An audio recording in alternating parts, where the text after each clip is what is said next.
எப்படின்னு கேட்டிங்கன்னா ஒரு ஒரு ஒரு ஒரு குறிப்பிட்ட ஒரே எழுத்தாளர்கள் எழுதுன்னு வச்சுக்கோங்களேன். அதில் நீங்கள் வந்து கொஞ்சம் அப்படி நீக்கி போக்காம அப்படியே தான் பேச முடியும். ஆனால் இது நிறைய பேர் இருக்கிறதுனால அம்மா இறந்துட்டாங்க. என்ன சொல்லிட்டாங்க, ரொம்ப ஆனஸ்டாக ரொம்ப நேரமே அவங்க சொல்லிட்டாங்க.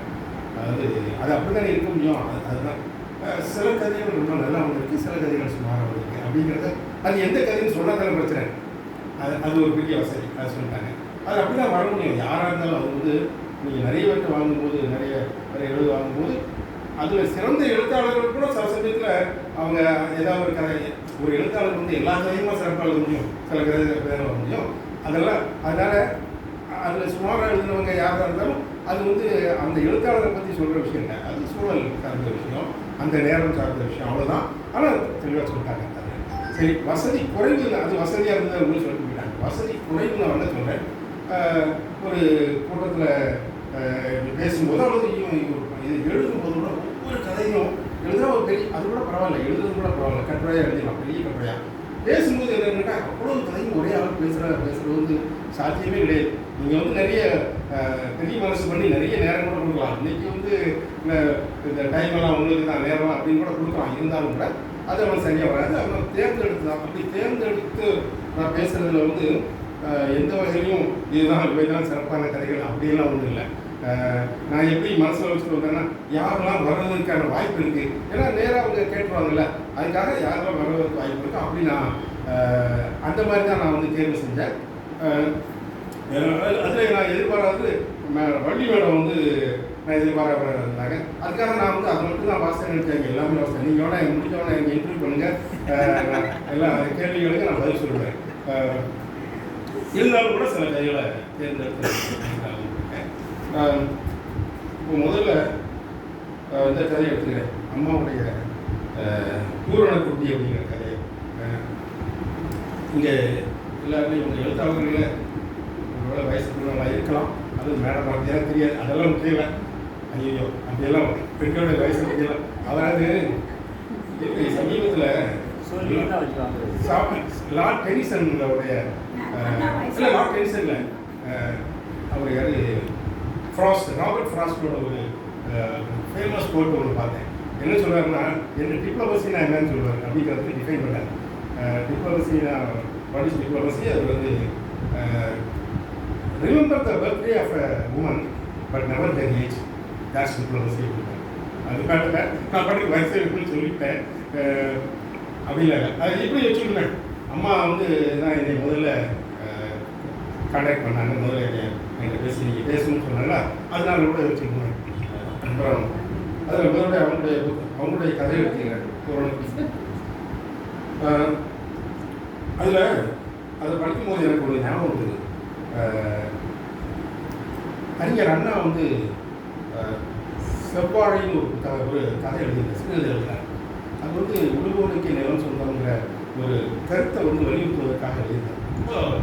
அவர் எழுதுகிற சிறுகதையில் அவர் வந்து பெரிய சிறுகதை எழுத்தாமல் கிடையாது. ஆனால் அவர் எளிய சிறுகதையில் ரொம்ப எல்லாருக்கும் நடுவில் நிற்கிற ஒன்று செவ்வாழை.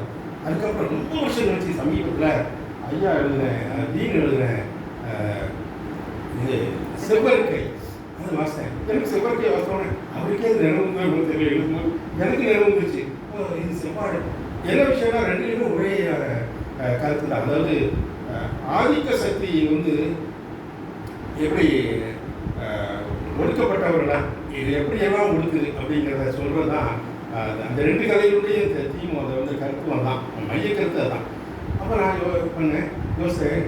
இது வந்து இந்த நல்ல பாருங்க, முக்கணிகளில் வாழை மூலம் வந்துச்சு, அண்ணா அழித்தார் செவ்வாழை.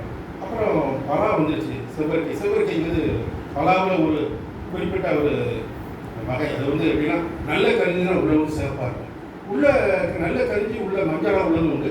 ஆனால் அந்த செவ்வரிக்கைன்னு அதை தான் சொல்லுவாங்க. இதை தான் ரெண்டும் வந்துச்சு, ரெண்டு கனி.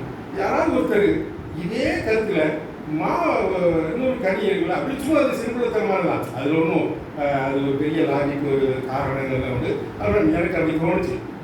கரெக்டாக அம்மா நிறைவேற்றி வச்சாங்க.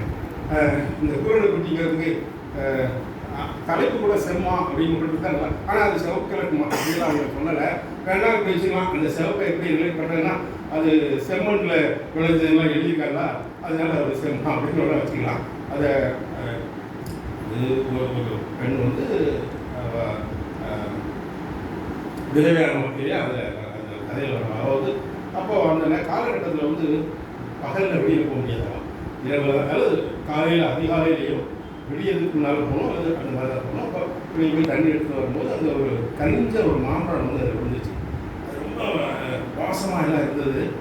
அது போன உடனே அந்த வாசம் போனோடனே எல்லாத்துக்கும் தெரிஞ்சிச்சு.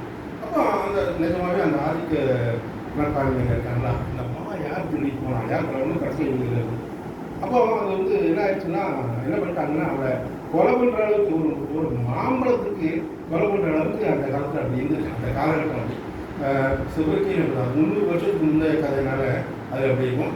ஆனால் இந்த செவ்வாழையில் அவ்வளோ மோசமாக இருக்காது. ஏன்னா அதெல்லாம் வந்து நீதி கட்சியெல்லாம் வந்த பிறகு தோன்றிய கதை இல்லையா, அதனால் அவ்வளவு மோசமாக இருக்காது. ஆனாலும் அதை ஒரு ஒரு பச்சாத ஒரு இரங்கல் அது நமக்கு அதை வாசிக்கும் போது நமக்கு அதெல்லாம் தோணும். அது அருமையாக அம்மாவுடைய இவ்வளோதான் கதை. நான் கதையை சொல்லிட்டேன், அம்மாவுடைய அந்த கருத்து சொல்லிட்டேன். அருமையாக அதான் அவங்களுக்கே உரிய பாணியில் கேட்கவாசியம். அவங்க ஒன்று எழுத்துக்கு புதியவர்கள் இல்லை. அவங்க ஏற்கனவே அதாவது அவங்க நிறைய புத்தகம் எழுதியிருக்காங்க. எந்த அளவுக்குன்னா, நானே ரெண்டு புத்தகங்களுக்கு இதுக்கு இது மூணாவது பேசுகிறேன்னா, அப்போ நீங்கள் பார்த்தீங்க எழுத்துக்கு அவங்களுக்கு வந்து ரொம்ப சுவாரஸ்யமாகவே அதை எழுதியிருக்காங்க. அது அந்த கதையை வந்து அவள் கொல்லப்பட்ட வந்து அந்த எப்போவுமே ஆதிக்க சக்தி என்ன பண்ணோம், அப்படி பண்ணிட்ட பிறகு அவனுக்கு ஒரு பயம் உணர்ச்சிடும். குற்ற உணர்ச்சிலாம் வராது, அவனுக்கு பயம் உணர்ச்சிடும். ஏன்னா ஆதிக்க மனப்பான்மையை ஒரு பிற்போக்குத்தனமான தானே. பிற்போக்குத்தனம்னா எல்லாம் பிற்போக்குத்தனமும் அவங்க இருக்கும். ஆவியாக வந்து நம்மளை தோழப்படுத்துவாளோ அப்படிங்கிற பிற்போக்குத்தனமான சிந்தனைலாம் இருக்கும். அப்படிப்பட்டவங்க தானே ஆதிக்க மனப்பான்மையோடு இருக்குது வாழ்க்கையை வாழ முடியும். அதை உடனே என்ன பண்ணுவாங்க, அதுக்கு ஒரு அதை சாமி ஆக்குவாங்க, வருஷம் படையல் போடுவாங்க. இப்படியெல்லாம் அவங்க இந்த கம்அவுட் ஆஃப் இட், அதாவது அந்த பயத்திலிருந்து வெளியே வரதுக்காக எல்லாம் பண்ணுவாங்க.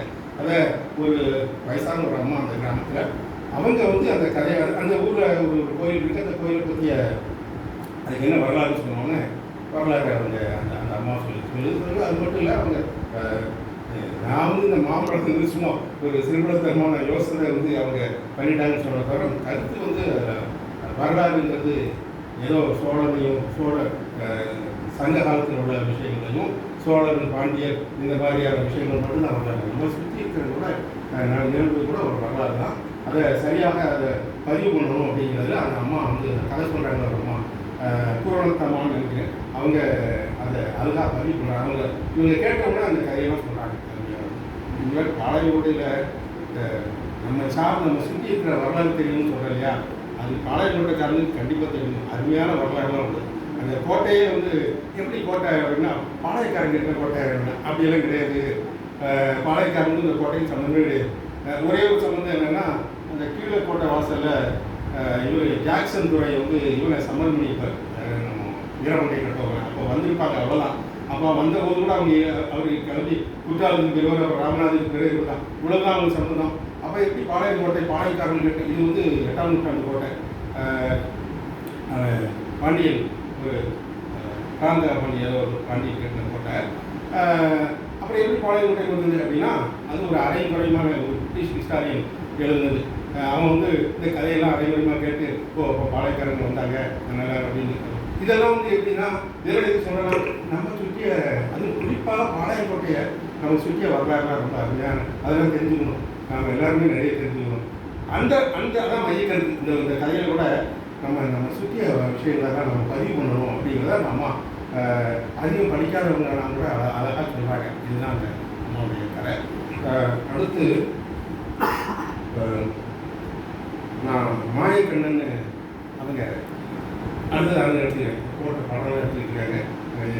நல்லா சரியாக இருக்கணும், நல்ல ஆங்கிள் எடுக்கணும்னாலே அதனால அதில் அவங்க அந்த கதையில் வந்து படிக்கும்போது கூட ஒரு ஃப்ரஸ்ட்ரேட், அதாவது ஒரு கையில் அல்லது என்ன சொல்கிறாங்கன்னா ஒரு அவநம்பிக்கை, சரியாக சொல்கிறேன், ஏதோ ஒரு அவநம்பிக்கை சமூகத்தின் மேலே வந்துருக்கோம்.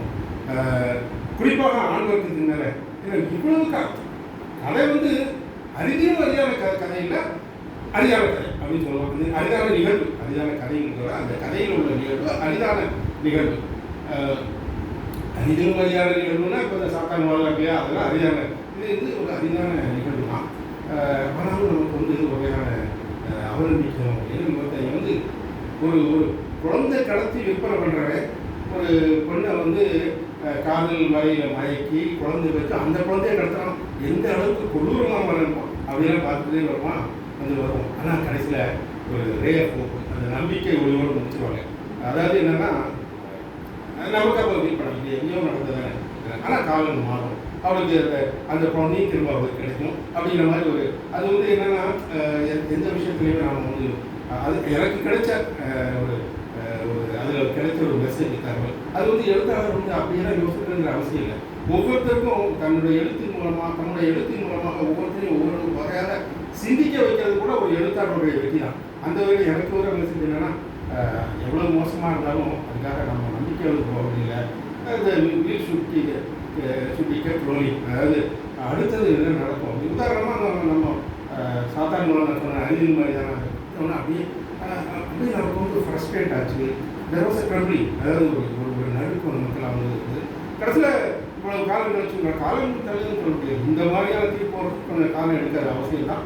எடுத்து இந்த தீர்ப்பு வருவோம்னா இப்போ நம்ம மனசு என்னென்னா அது வந்து வேலுக்கு ஆகக்கூடாது, அது நீருக்கு போகக்கூடாது இந்த தீர்ப்பு அப்போ தான் எல்லாத்துக்கும் வரும் அப்படிங்கிறதெல்லாம் இப்படி தோணுது பார்த்தீங்களா. இதெல்லாம் எனக்கு நினைவு இவங்க கதையை படிக்கும்போது. அதனால் எவ்வளவு மோசமான இதாக இருந்தாலும் சரி நம்பிக்கை இருக்கிறாங்க வாழ்க்கையில். மனிதர்கள் இருக்காங்க சரி பண்ணது, அதையும் நான் வந்து மேலே இருந்து வைக்கிறேன் அப்படின்னு நான் சொல்லலை. மனிதர்கள் இருக்காங்க சரி பண்ணது. அடுத்து வெள்ளை அடைக்கல் அவங்களுடைய கதையை இருக்கேன். அது என்னமா ஆயுதம் அவங்களுடைய கதை வெள்ளை அடைக்கல். இதில் வந்து என்னென்னா ஒரு எல்லாத்தையுமே சுருக்கமாக முடிஞ்ச வைக்கிறாங்க. அதாவது ஒரு கிராமத்தில் அம்மன் கோயில் வச்சுக்கோங்க. அதில் வருஷம் அந்த வில்லிசை உள்ளூரை சேர்ந்த ஒரு வில்லிசை கலைஞர் பெண் கலைஞர் இருக்காங்க. அவங்கள வச்சு தான் அந்த நிகழ்ச்சியை நடத்துறது வழக்கம். ஒரு முறை தர்மகர்த்தா வந்து வேற ஒரு வெளியூரில் இருந்து கூட்டு வருவேன் வெளி கூட்டு வந்தாரு. அது அவங்களுக்குள்ள ஒரு சின்ன ஒரு வகையான உளவியல் சார்ந்த ஒரு யாருக்கும் பாதிக்கலாம், அல்லது யாருக்கும் சொல்ல முடியாது, சிலருக்கு பாதிக்கலாம். ரொம்ப முதிர்ச்சி அடைந்தவர்களுக்கு பாதிப்பாக வராதில்லை. ஆனால் அவங்க வந்து அப்படி நான் சரியாக தானே படித்தோம். அந்த முதலாவது வில்லிசைக்க படிக்கும்போது முதல்ல ஆரம்பிக்கும் போது பார்த்தீங்கன்னா அந்த இறைவன் அந்த கோயிலில் அந்த கோயில் சாமியை போடுவாங்க. அப்புறம் அந்த புறவலர்கள்லாம் அந்த இடத்துல தர்மத்தை வச்சுங்களா அவங்களெல்லாம் நம்ம அதெல்லாம் சரியாக தானே பண்ணோம். இப்படிதான் அவங்க சிந்தனைகள் வருது. அப்புறம் அந்த புதுசாக வந்து வில்லிசை கலைஞர்கள் பார்த்து அது எங்கள் காற்றுல அப்படியே வந்து எங்கள் காதில் வந்து அதில் என்னென்னா அந்த அம்மா பாடும்போது அந்த அம்மனை வந்து பாடுறாங்க இல்லையா, அந்த அம்மனை வந்து சிறப்பித்து பாடும்போது அது இந்த பழைய இந்த கலைஞர் இவங்க கலையுமே சிறப்பித்து பாடுற மாதிரியே அது வருது. அப்போ அது ஒருத்தர் பாடி யாரும் சராசரி மனிதர்கள் அதை வாசிக்கும் போது என்ன நினைப்பாங்கன்னா, ஓ அந்த விளையாடு கலைஞர் அம்மனால் அந்த நீதி வழங்கப்பட்டது, மனிதன் ஒருத்தன் கொடுக்காத நீதிய அம்மன் அப்படின்னு சராசரியான வருது. நான் அப்படி பார்க்கல. எனக்கு கிடைச்ச அதில் இருக்க மெசேஜ் அந்த அருமையான செய்தி என்னன்னா,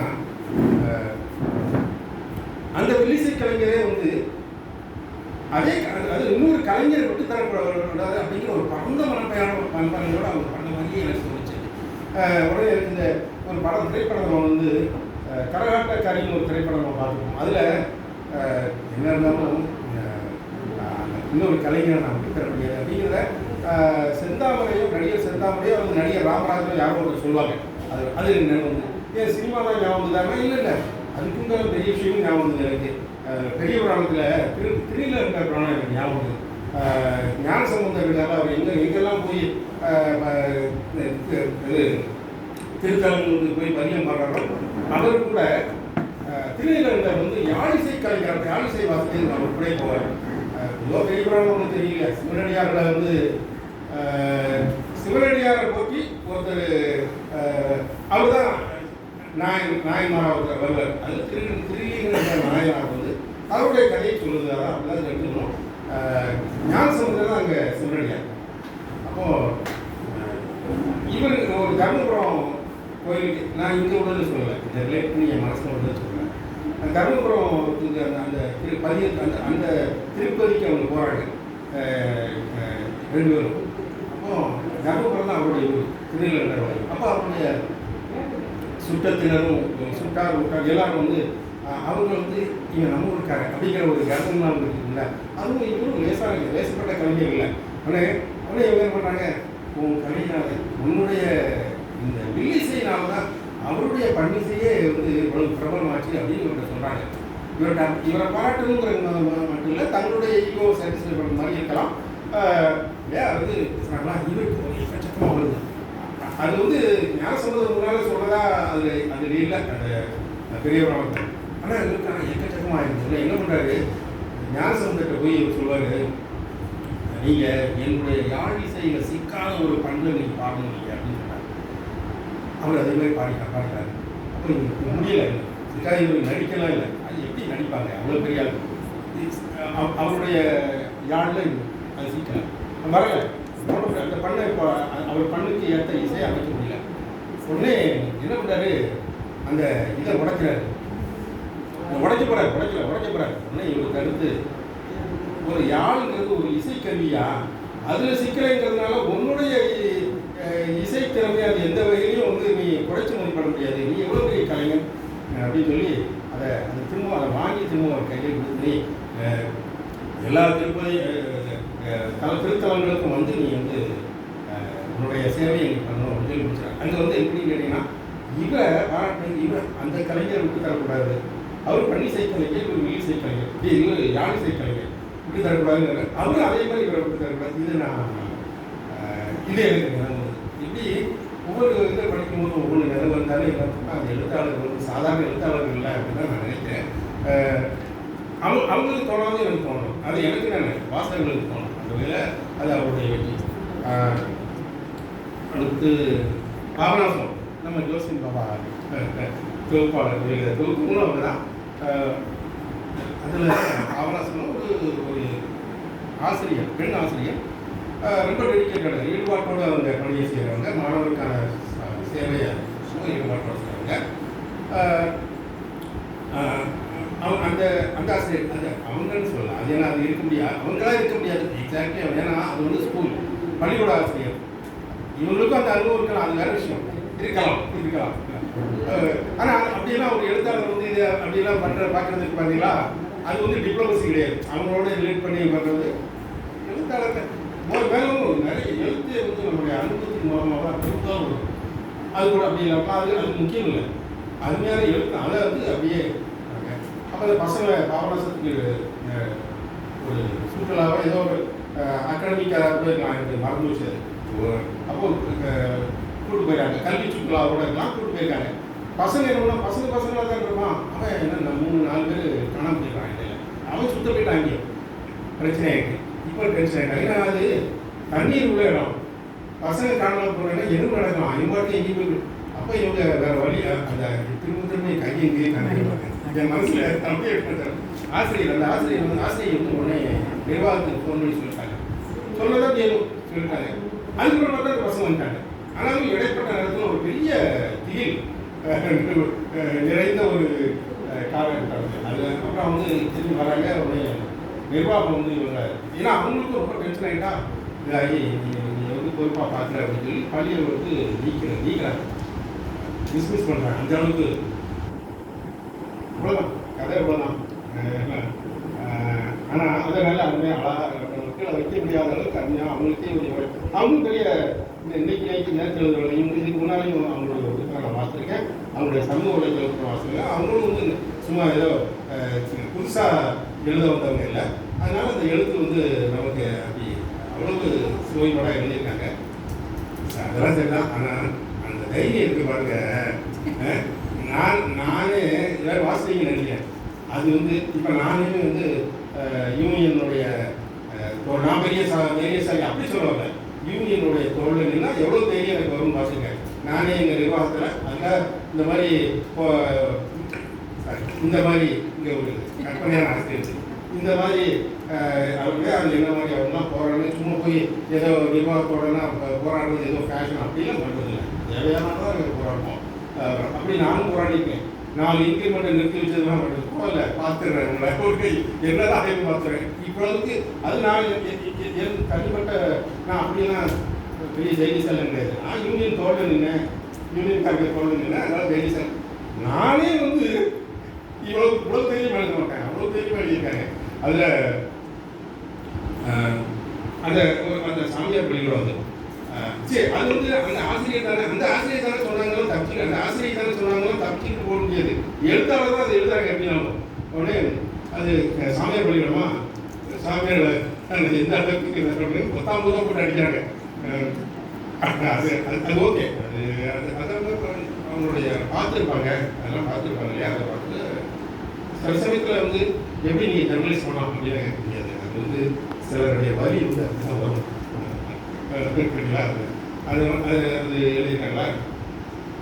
அது அப்புறம் இதில் என்னன்னு கேட்டால், இதில் நான் ஒன்று பொதுவாக சொல்லுவேன், இந்த சுயசாதி விமர்சனம், சுய சமய விமர்சனம் இதெல்லாம் எல்லாரும் பண்ணணும். அதனால வந்து அது வந்து சாதி சமயப்பட்ட சமூகத்தை உருவாக்குறதுக்கு முக்கியமான ஒரு விஷயம் அது அப்படின்னு நான் சொல்லிட்டு இருப்பேன். அது சரியாக தவிர அது வேறு தனிப்பட்ட கருத்து. என்னுடைய குருநாதர் ஒருத்தர் சுயசாதி விமர்சனம் பண்ணுறது வந்து it's a step towards abolition cost system அப்படின்னு நான் சொல்லியிருக்காரு. அவர் சுயசாதியோடு இருக்கிறார், நான் சுய சமயத்தை சேர்த்தேன், நான் வந்து சேர்த்தேன். அது சிலர் ஒத்துக்கலாம் ஒத்துக்கலாம் போகலாம். நீங்கள் எப்போ சாதி ஒழிப்புன்னு வரைக்கும் நிற்பாங்க, சமயத்தையும் ஒழிச்சுருங்கன்னு சொன்னால் நிறைய நிற்க மாட்டாங்க. அதை பற்றி நமக்கு என்ன கவலை. நான் வந்து அதை சரியாக பண்ணிட்டாங்க. இவங்க வந்து அங்கே சாதி ஒழிப்பெல்லாம் பேசலை, சமய ஒழிப்பும் பேசலை. அந்த சமயத்தை சார்ந்த சிலர் எப்படியெல்லாம் நடக்கிறாங்க அப்படின்னு சொல்லிவிட்டாங்க. அது வாழ்க்கையில் உங்கள் தைரியம் எனக்கு வரணும், உங்களுடைய சொல்லிட்டாங்க. அதுக்கப்புறம் நானும் பார்த்துக்கிறேன். நான் படித்தது பூராமே சமையல் பண்ணி கொடுக்கலாம். எனக்கும் தெரியும். சரி, அது ஒரு பக்கம். அதுக்கப்புறம் எந்த இடத்துலையும் பாருங்க, நீங்கள் எப்படி உங்களுக்கு ஒரு திருத்தம் அப்படிலாம் எங்கேயுமே நான் சொல்லியிருக்கேன். ஏன்னா எழுத்து எல்லாமே நல்லா தான் இருக்கு. அப்படின்னா நான் குறைவுன்னு எதுவும் நான் அந்த அது என்ன மாதிரியான சிந்தனை எனக்கு தந்ததுன்னு மட்டும் உங்கள்கிட்ட ஷேர் பண்ணிக்கிறேன். உங்கள்கிட்ட பேசிக்கிறேன், அவ்வளோதான். இப்போ 4 கதை சொல்லிட்டேன். மேடத்தை அது சொல்லணுமே சுட்டமன். நீங்கள் அதாவது எந்த பேச்சாளராக இருந்தாலும் எவ்வளவு பேச்சாளர் இருந்தாலும் அதில் ஒரு சின்ன திட்டமிடல் இல்லாமல் வந்தால் போது போவாங்க அப்படிங்கிறது என்னுடைய சில நேரத்தில் தப்பிச்சிடலாம், அது வேறு விஷயம். இந்த ஒரு தோப்பாவை பற்றி பேச ஒரு தடவை டக்குன்னு இழுத்து விட்டாங்க.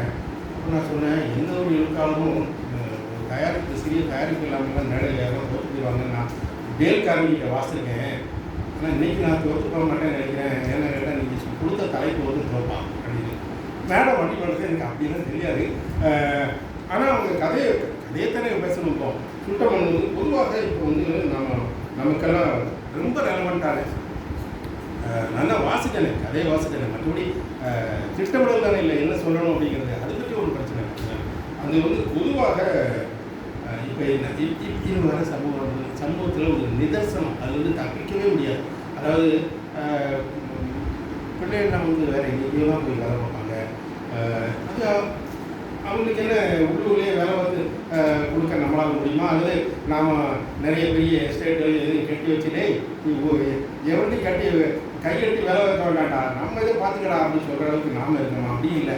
அதனால் அவங்களுக்கு அவர்களுக்கான வாய்ப்பை தேடி எங்கே போகணும் போகத்தான் செய்வாங்க.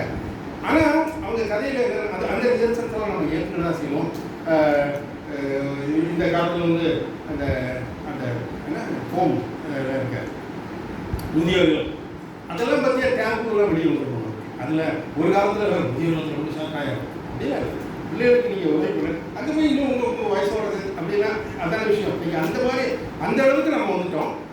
ஆனால் மேடம் சொல்கிற ஒரு விஷயத்த நம்ம தான் இருக்கோம். அது இருந்தாலும் கூட பிள்ளைகள் வந்து சரி வேறு வழி இல்லாமல் தான் தாய் தந்தையை நாம் வந்து அந்த மாதிரி இருக்கிறோம் அப்படிங்கிற உணர்ந்து அந்த இடத்துலையாவது அவங்கள்ட்ட வந்து நல்ல அம்மா அப்பா நல்ல இதாக இருக்கணும்ல, அது இல்லை. அதுதான் அவங்க சுட்டி காட்டுறாங்க. அதில் சூட்டம்மன் கதையில் அப்படிங்கிற கதையில் அது அதனால் அவர்கள் சுட்டி காட்டுற விஷயம் வந்து நம்ம சாதாரண இந்த எல்லாத்துக்கும் உள்ளதாங்க அப்படிலாம் போக முடியாது. அது ஒரு அரிதான நிகழ்வு தான். எல்லா பிள்ளைகளும் அப்படி இருக்க மாட்டாங்க, சில பிள்ளைகள் அப்படி இருக்காங்களா இருக்கும். அது இப்போ பல பிள்ளைகளும் அப்படி இருக்காங்களா இருக்கும். அதை ரொம்ப அருமையாக சுட்டி காட்டியிருக்காங்க மாறணும். ஸோ அதனால் நாம மாறிட்டோம்னு வச்சுக்கலாம். பெரும்பாலும் நம்ம மாறிட்டோம். நம்ம ஏற்றுக்கிட்டோம்ல, சில விஷயங்கள் ஏற்றுக்கிட்டோம்ல, அவங்களும் அதை ஏற்றுக்கணும். நமக்கு வேறு கையெழு நிலையில தான் நம்ம பெற்றோர்களை நம்ம அப்படி விட்டுட்டு போகிறோம். ஆனால் அவங்களுக்கு தினம் அவங்களுக்கு பேசணும், அம்மா எப்படி சாப்பிட்டியா அதை கேட்கணும். இந்த மாதிரி நமக்கு அந்த இதெல்லாம் நமக்கு அவசியம் அப்படிங்கிறத அவங்க கதை அருமையாக சுற்றி காட்டுது. வாழ்த்துக்கள்லாம் நினச்சி இப்போது நான் ஓரளவுக்கு நிறைய பேசிட்டேன். என் நண்பர்களுக்கும் விட்டாலும் இன்னும் 2-3 கதை வச்சுருக்கேன். அதான் அப்புறம் அவங்களாம் இங்கே இல்லவும் இல்லை, வேறு உங்கள்கிட்ட பார்த்து பேசும்போது அதான் ஷேர் பண்ணிக்கிறேன்.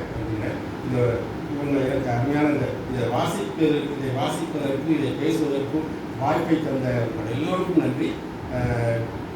அழைத்த இல்லை உங்களுக்கெல்லாம் தனிப்பட்ட முறையில் சொல்கிற நன்றி கூட இந்த பொது அரங்கத்திலே சொல்லிக்கிறேன். எனக்கு என்னுடைய நண்பர்களை பேசுறதுக்கு நான் பெரிய மனசு பண்ணி அவர்களுக்கும் நிறைய நேரம் கொடுத்து அவ்வளவு சரியாக இருக்குன்னு நினைக்கிறேன்.